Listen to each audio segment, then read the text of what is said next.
Good morning. I'm Sergeant Ricky Gonzalez. It's spelled RICKY-GONZALES. I'm the sergeant supervising the media relations unit here at Chandler PD.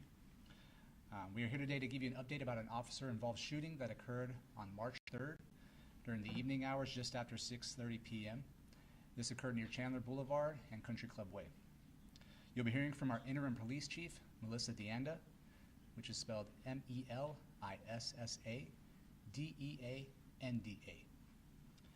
We'll be taking questions after her statement, but again, as a reminder, this is an active and ongoing investigation, so we'll be limited on what details we can release at this time. With that, I'll turn it over to Chief Deanda.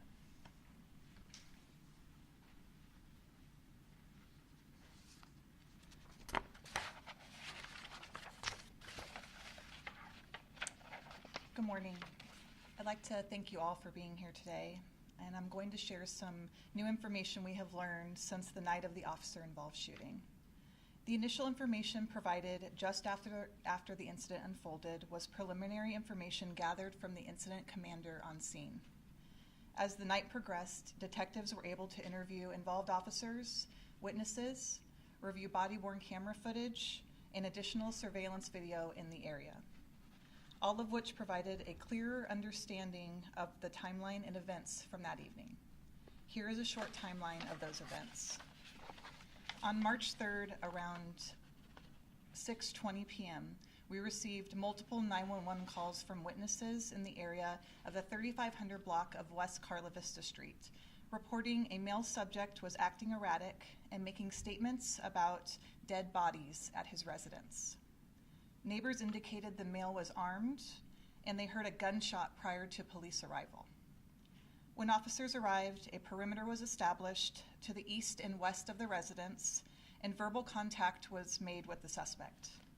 Officers began communicating with the suspect through a security screen door. They observed him to be highly agitated and armed with a handgun. While this was unfolding, officers positioned to the west witnessed a male subject walking inside the established perimeter. Officers gave the subject several commands to go back inside of his residence due to concerns for his safety. He did not comply and continued walking around the immediate area. Within minutes, the armed suspect exited his residence and raised his weapon at the direction of our officers. Two officers perceived an immediate threat and fired their weapons at the armed suspect, striking him. At the same time the shooting occurred, a third officer from a different vantage point east of the location saw a male who he believed was the armed suspect with an object in his hand. The subject began making movements indicative of a person with a weapon and pointing it towards the officers while the shooting was occurring. The officer perceived a threat and fired one round, striking the person he believed to be the armed suspect. That person was later identified to be a neighbor and the same male subject who initially refused to obey officers' commands to go back inside of his residence. We later learned the object he was in possession of was not a weapon. Officers rendered aid to both men who were transported to a local hospital. The armed suspect is identified as 59-year-old Luciano Gutierrez. The neighbor is a 33-year-old Chandler resident, and we will not be releasing his name at this time. Both are in stable condition. The involved officers are a sergeant with 9 years of service, and the two officers each have 5 years of service. As with any officer-involved shooting, there will be a criminal and administrative investigation. All involved officers are currently on standard administrative leave. We realize that this is a tragic event for everyone involved, to include our officers.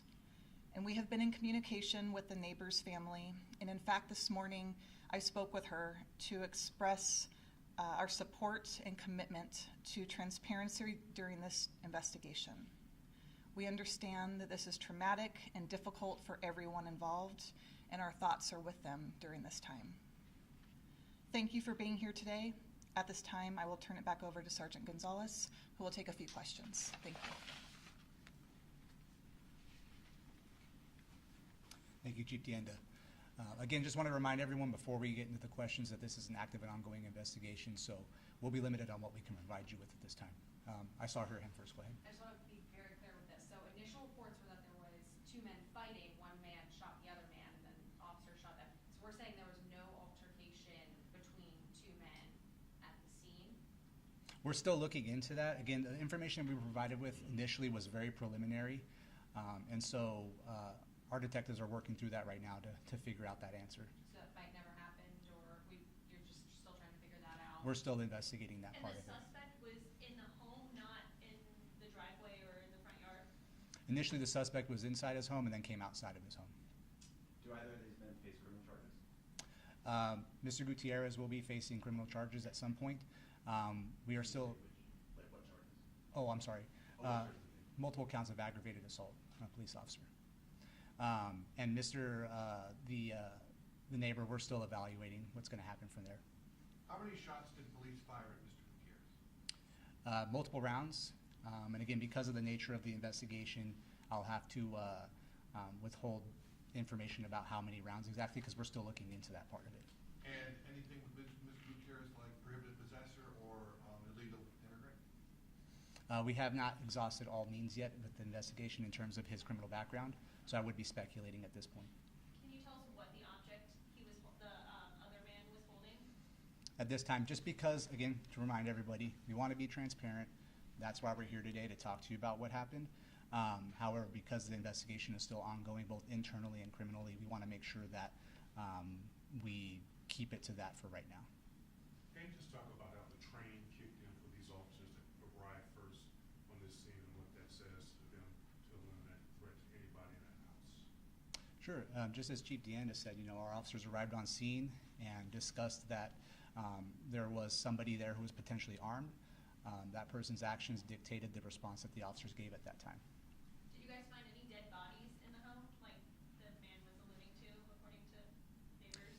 No, a search of the residence was completed throughout the course of the investigation that night, and no dead bodies were located. I understand you're still investigating whether there was a fight between them. Can you say, like, did they know each other or what that relationship was? All I can say at this time is that they were neighbors. Is the person that walked into the crime scene the same neighbor that walked around? Was that the same person? That was the same person, yes. Can you give us an age of the unidentified person? So just as Chief Deanda said in her statement, he was identified as a 33-year-old Chandler resident. You briefly mentioned it, but a lot of times officers come on scene, they have to make decisions in split seconds, and they only see something in the hand. What's their process of how do I know what's in this hand, and how do I know when I need to take action, if you will? Right, and I'd be speculating on sort of the officer's, perception of that threat at that time. But what I can tell you is that you have to make snap-second decisions, and so we're still looking into all of those things and all of those factors, and that'll all become more prevalent and provided to everyone once the investigation is through, both with body camera footage and any surveillance that we've captured. Will you guys release that video? Yes, so feel free to submit, public records requests, and we'll have that to you as soon as we can. Do you know where in the body each of the men were hit with bullets? I don't have that information right now. What I can tell you is that Mr. Gutierrez was struck multiple times, and the other person was struck once. Is the other person a woman? Chief said she at one point. Or is No, it- to clarify, yeah, the other person was a male. Do you have a spelling of Gutierrez's name? Just to be sure. Sure, yeah, let me go ahead and spell that for you. It's Gutierrez. And his first name? First name. Sorry.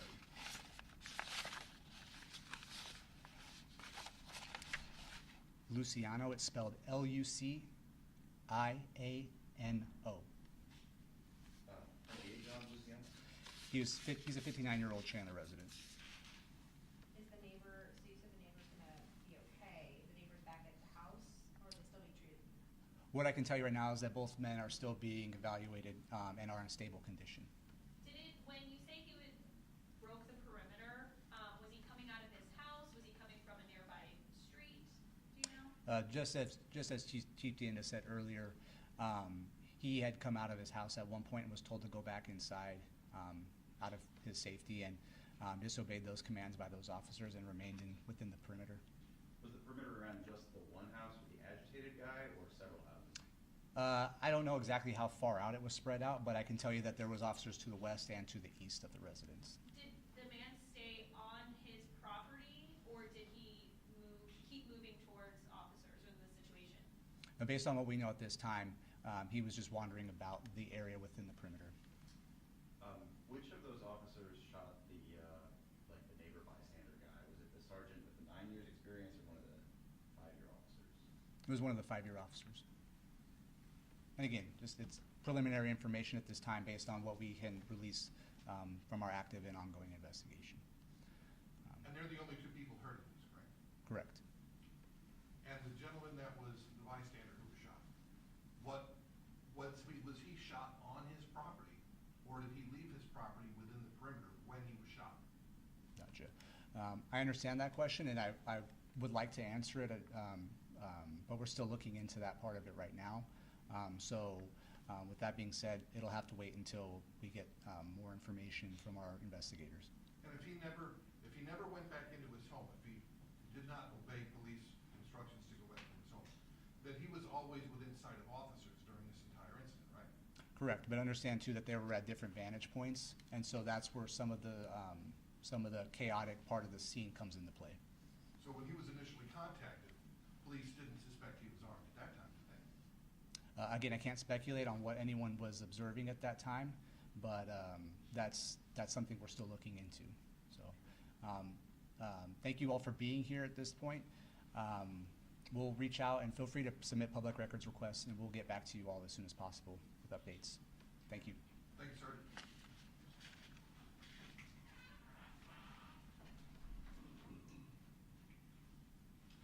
All right.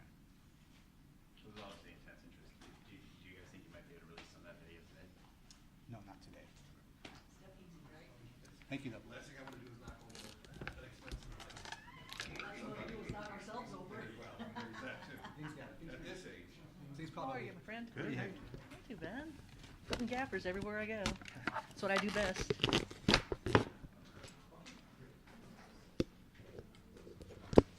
this one yours? Oh, yeah, that's fine. Hey, if you don't want it. Oh, yeah. I just want to make sure. Souvenirs. Nope. Nope.